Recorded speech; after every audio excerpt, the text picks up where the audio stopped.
ሰላም ጤና ይስጥልን። ውድና እየተከበራችሁ የሩታዬ እህቶች እንዴት አመሻችሁልኝ? የኔ ውድ ሁሉ ሰላም አለሁላችሁ። እኔ ጋር ሁሉ ሰላም ነው። እንግዲህ ወደ መጣሁበት ወደ ዋና ጉዳይ ስገባ ዛሬ እንግዲህ ይዱ ያው የሩታዬ እህት እንግዲህ ሩታን እስከ ልጇ ወደ ቤተሰብ ካልሄድን እያለቻት ነው። ምክንያቱ ደግሞ አንቺና አብርሽ አሁን ያላችሁበት ሁኔታ እል ውስጥ ነው። እሱም ሲናገር እንደሰማሁት በጣም ተቆጥቼዋለሁ። ልጄን ለማየት ሲሄድ ሁሌ የማየው ደስታን ነው ቤት ውስጥ በማለት ሲናገር ሰምቼዋለሁ። እኔም ያንን ልጅ አልወደድኩት ሚያማን ነው ስሙ እያለች እንግዲህ ይዱ ሩታዬን ከልጁ ጋር ወደ ቤተሰብ እዥሽ ካልሄድኩኝ ትንሽ እንኳን ልጁ እንኳን ናፍቆት ልጁን ካጠገቡ ሲያጣ በናፍቆት ልጁን ፍለጋ እንዲመጣ ማድረግ አለብን እያለች እንግዲህ የሩታ እህት ዛሬ ውሳኔ ይሄ ነበር። ቤተሰቦቼ በነገራችን ላይ የደስታ እኮ ለሩታና ለአብርሽ መለያየት ደስታ አይደለም። ደስታ ትናንትና ነው የመጣው። ደስታ ትናንትና ነው የመጣው። እሱ ሲሄድ ልጅን ሳይስ ሲሄድ ደስታ ነው ያለው ይላል እንጂ ለመለያየታቸውና እዚህ ለመድረሳቸው ምክንያት ደስታ ሳይሆን ውሽሚት ናት።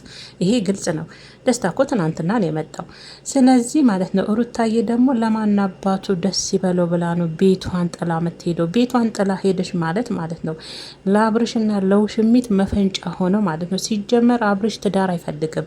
ልጁ ሲጀመር ለትዳር የሚሆን አይነት ልጅ አይደለም። ለትዳር አቋም ያለው አይደለም። ገና አልበሰለም። በእውነቴ ነው የምላችሁ። ሲጀመር ሩታና አብርሽ አይመጣጣም።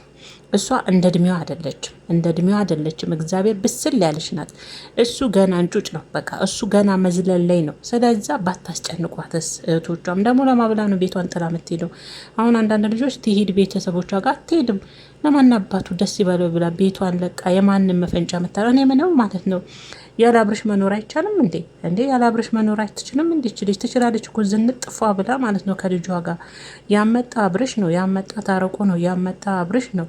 እና ሩታ ለአብርሽ መኖር አችልም ወይ? ለማንስ አባቱ ደስ ይበለው ነው ብላ ነው ወደ ቤተሰብ የምትሄደው? ቤተሰቧንም ሄዳ ማስጨነቅ የለባትም። እዛው ቁጭ ብላ ዝንጥ ብላ መኖር ትችላለች። ያለሱ መኖር አችልም። እሱ አሁንም ደስታን ምክንያት ያደርጋል። ሲሄድ ልጄ ላይ ሲሄድ ደስታን ነው ማየው፣ ልጄ ላይ ሲሄድ ደስታን ነው ማየው አለኝ።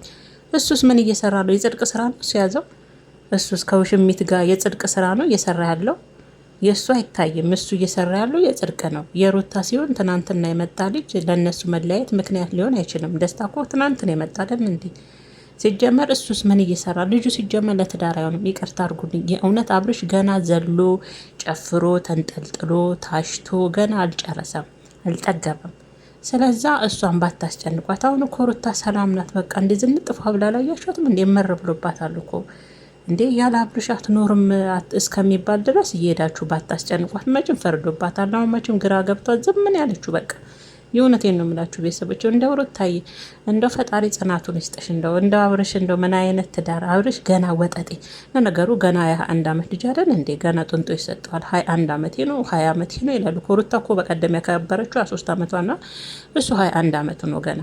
ስለዚህ አልበሰለም፣ እንጩጭ ነው። የእውነት ሴቶች ትዳር ስትይዙ ማለት ነው ባል ስታገቡ ከእናንተ በደንብ የበሰለ መሆን አለበት። ትዳሩን በደንብ አድርጎ መይዝ፣ ትዳር ምን እንደሆነ የሚያውቅ። እንደ አብርሽ አይነት ወጠጤ ገና እንደዚህ አይነት እድሜ ውስጥ ያለ ለትዳር አይሆንም። አብርሽ ማለት ገና አልበሰለም። እግዚአብሔርን ነው የምላችሁና እንደኔ ይዱ ያመጣችሁ ሀሳብ ጥሩ ቢሆንም ልጁ ሲናፍቀው አሁን አይኑ ስር ስላለ እንደ ልቡ እየመጣ ማየት ማግኘት ስለቻለ ነው ልጁን።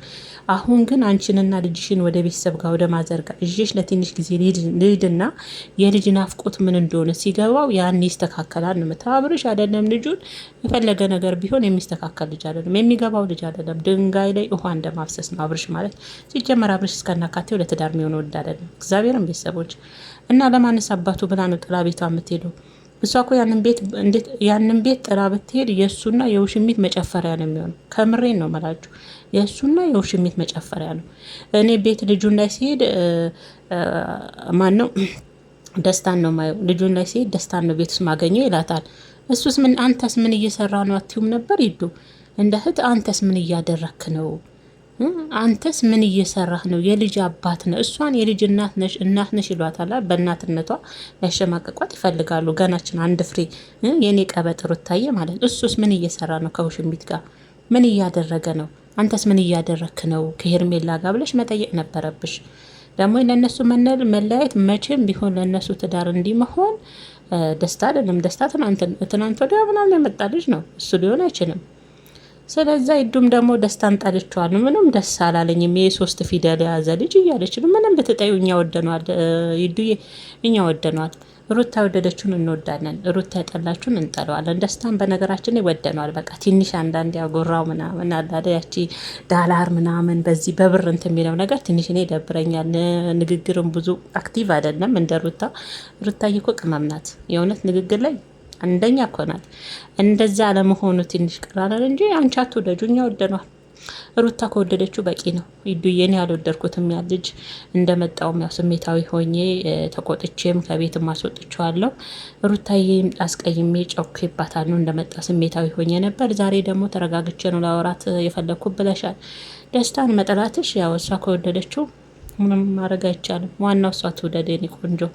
ሲጀመር ደስታ አይደለም ልጁ ራሱ ትዳር አይፈልግም። አብርሽ እንዱ ድከሙ ብሏችሁ እኮ ነው። በዛም አብርሽ ሩታ መችን ፈርዶባታል። ያም ሄዶ ሩታ ለምን ያም ሄዶ ሩታ ለምን እሷ ምን ታድርግ?